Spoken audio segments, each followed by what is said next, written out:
कक्षा 7 की online class में आपका स्वागत है प्यारे विद्यार्थियों। नेक्स्ट वीडियो में आपके लिए एक्सरसाइज 8 कराई थी राशियों की तुलना। अब एक्सरसाइज 9 कराएंगे परिमेय संख्याएं। सबसे पहले आपको ये पता होना चाहिए कि परिमेय संख्या कहते किसे हैं। परिमेय संख्या क्या होती है, ठीक है ना। तो परिमेय संख्या की जो परिभाषा है वो इस प्रकार से है कि वे संख्याएं जो p बटे q के रूप में होती है, वे संख्याएं जो p बटे q के रूप में होती है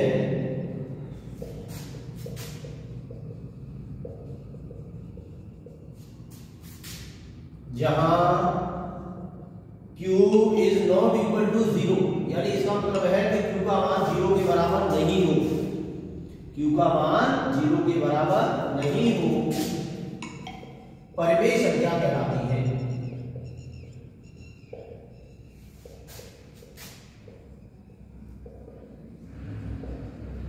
तो प्यारे विद्यार्थियों, आप समझ गए होंगे कि वे संख्याएं जो भिन्न के रूप में होती हैं, किसके रूप में होती हैं, भिन्न के रूप में होती हैं, लेकिन हर का मान 0 नहीं होना चाहिए।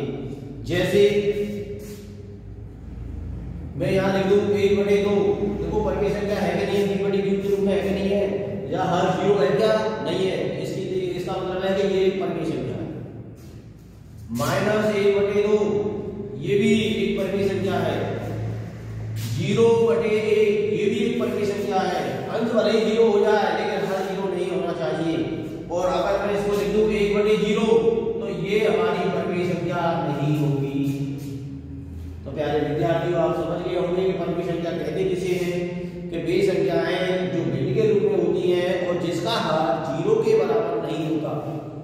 अगर हर 0 के बराबर है तो वो परिमेय संख्या नहीं है, और जिसका हर 0 के बराबर नहीं है तो वे संख्याएं परिमेय संख्याएं कहलाती हैं।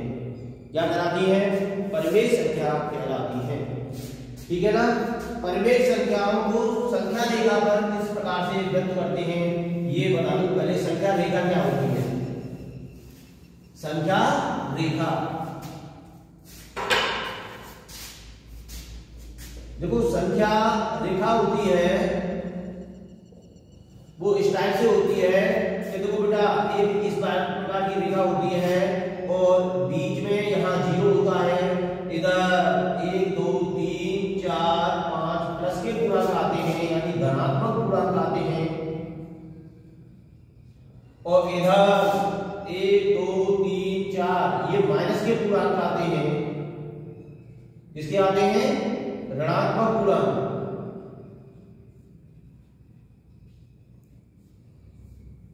ये हमारी संख्या रेखा होती है। कोई भी संख्या अगर हमें एक रेखा पर प्रदर्शित करनी होती है तो इस संख्या रेखा पर इस प्रकार से व्यक्त करते हैं। देखो 0 है वो बैलेंस का काम करती है, ये 0 है वो धनात्मक पूर्णांक और ऋणात्मक पूर्णांकों का विभाजन करती है। अब से पूछ लिया जाए कि 0 किसे कहते हैं, 0 क्या है, तो 0 वह संख्या है जो धनात्मक और ऋणात्मक दोनों पूर्णांकों का विभाजन करती है, अलग अलग करती है उनको। देखो दिख रहा है ना 0, इधर तो हमारे धनात्मक पूर्णांक हो गए और इधर हमारे ऋणात्मक पूर्णांक हो गए, यानी राइट हैंड में दाएं पक्ष में तो धनात्मक पूर्णांक हो गए और बाएं पक्ष में ऋणात्मक पूर्णांक आते हैं। तो इनको एक रेखा पर प्रदर्शित किया जाए तो वह रेखा हमारी संख्या रेखा कहलाती है। क्या कहलाती है? संख्या रेखा कहलाती है। तो आप कोई भी परिमेय संख्या दे रखी हो उसे इस संख्या रेखा पर अपन व्यक्त कर सकते हैं, क्योंकि पूर्णांकों को इस हिसाब से करते हैं। संख्या रेखा यानी परिमेय संख्या हमारी बटे के रूप में होती है, तो बटे के रूप में अपन इन संख्या को कैसे करेंगे। देखो मान लिया आपके लिए दे दिया गया 1/2 को संख्या रेखा पर प्रदर्शित कीजिए। तो आप इसे संख्या रेखा पर प्रदर्शित कैसे करेंगे, तो आप देखेंगे कि जो परिमेय संख्या दे रखी है वो धनात्मक है या ऋणात्मक है, ठीक है। तो ये वाली संख्या कैसी है? धनात्मक है। तो आप संख्या रेखा बनाएंगे वो इस टाइप से बनाएंगे, ऋणात्मक वालों को नहीं लेंगे, धनात्मक 0 या 1 और यहाँ 2 इस टाइप से लेंगे। धनात्मक आ रही है, ऋणात्मक आ रही है तो माइनस वाली लगेगी, धन है। ठीक है ना। अब आपको हर देखना है कि हर कितना, हर इसमें 2 दे रखा है, तो आपके लिए जो 0 और 1 के बीच में जो पूर्णांक दे रखा है उसे 2 समान भागों में विभाजित करना है। कितने भागों में? 2 समान भागों में विभाजित करना है। तो देखो इसके 2 समान भाग तो ये हो गए, नहीं हो गए? एक भाग ये हो गया और दूसरा भाग ये हो गया। तो इस वाले भाग को कहते हैं अपन 1/2। क्या कहते हैं? 1/2। अगर संख्या रेखा में व्यक्त करना है तो आपकी संख्या रेखा में 1/2 पर भी संख्या आएगी, वो इस जगह आएगी। ठीक है ना।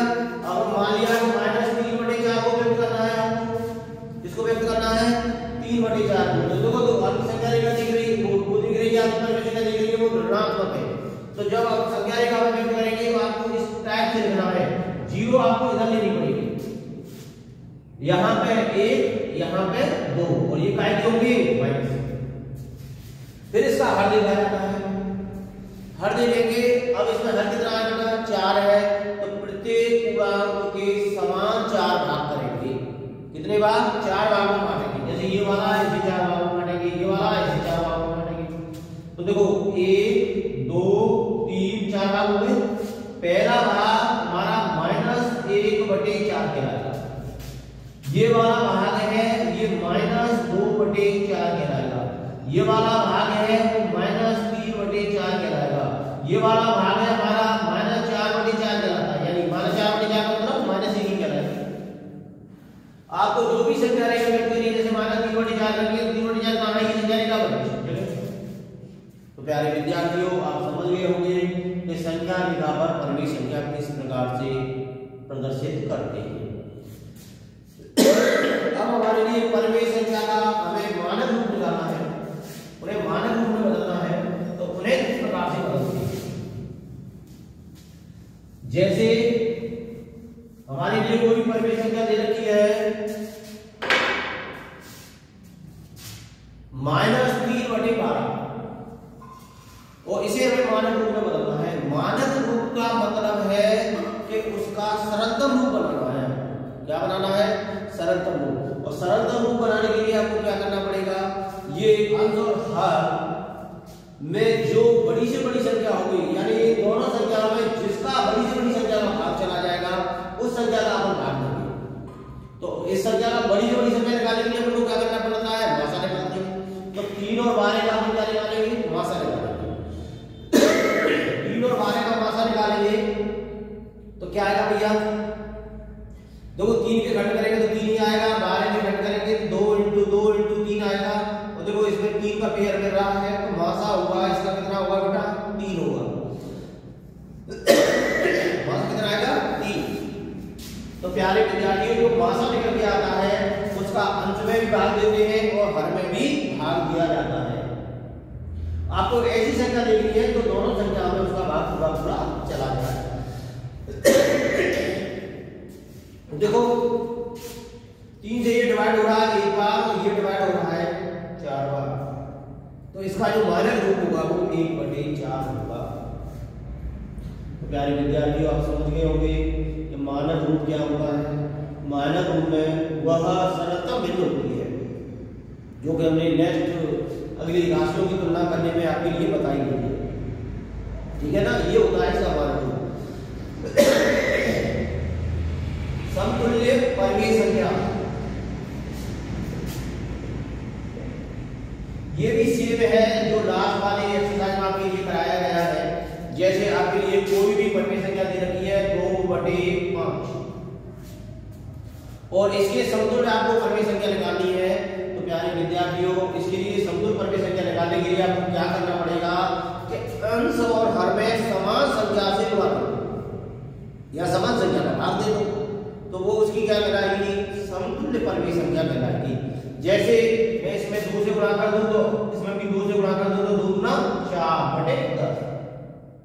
तो 2/4 परिमेय संख्या की समतुल्य परिमेय संख्या होगी वो 4/10 कहलाएगी। कितनी कहलाएगी? 4/10 कहलाएगी। 2/5 में अगर मैं 3 से गुणा कर दूं तो 3 दूनी 6/15, ये भी क्या कहलाएगी? 2/5 की समतुल्य परिमेय संख्या कहलाएगी। तो प्यारे विद्यार्थियों, आप समतुल्य परिमेय संख्या के बारे में भी समझ गए होंगे संख्या होती है। कि समतुल्य परमेय संख्या का मतलब है कि जिस परमेय संख्या के अंश और हर में समान संख्या से गुणा कर दें तो प्राप्त होने वाली जो परमेय संख्या होगी वो इस वाली जो पहले दे रखी है उस वाली परमेय संख्या की समतुल्य परमेय संख्या कहलाएगी। ठीक है ना। अब अपन एक्सरसाइज पर चलते हैं। तो देखो एक्सरसाइज 9.1 का पहला क्वेश्चन है।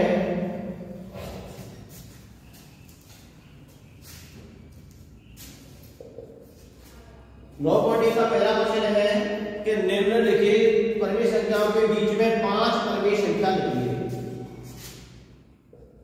ठीक है। निम्नलिखित परमेय संख्या के बीच की 5 परमेय संख्या लिखो। ठीक है ना। 5 परमेय संख्या आपको लिखनी है, जैसे -1 और 0 के बीच की, -1 और 0 के बीच की आपको कितनी लिखनी है? 5 परमेय संख्या लिखनी है। तो बेटा किसी भी परमेय संख्या के बीच की आपको परमेय संख्या लिखनी हो, 5 लिखनी हो, 6 लिखनी हो, कितनी भी लिखनी हो, तो आप इस प्रकार से अपन इसको व्यक्त करेंगे। तो देखो बेटा जब इस वाले के बीच की परमेय संख्या निकालेंगे तो जैसे 5 निकालने हैं तो इन्हें पहले तो अपन परमेय संख्या के रूप में ही करेंगे। जब मान लिया -1 है और 0 है, अगर मैं इसमें कोई भी हर नहीं होता है इसको परमेय बनाया जाता है तो हर तो एक आएगा ही आएगा। तो -1/1 का मतलब -1 ही होता है, 0/1 का मतलब 0 ही होता है। अब हमें इसके बीच की 5 परमेय संख्या निकालनी है तो आपको -1/1 0/1 में कितने से गुणा करना पड़ेगा? दोनों में 6 से, और इसमें भी कितने से करना पड़ेगा? 6 से। ये क्या हो जाएगी?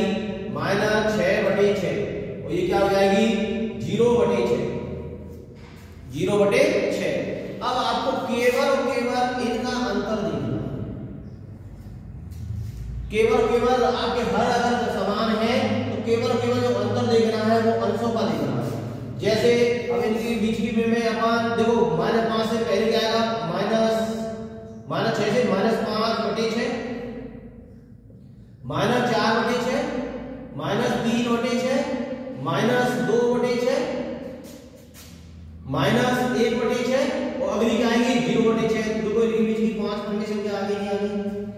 तो प्यारे विद्यार्थियों -1 और 0 के बीच की 5 जो परमेय संख्या होगी वो -5/6, -4/6, -3/6, -2/6 और -1/6 होगी।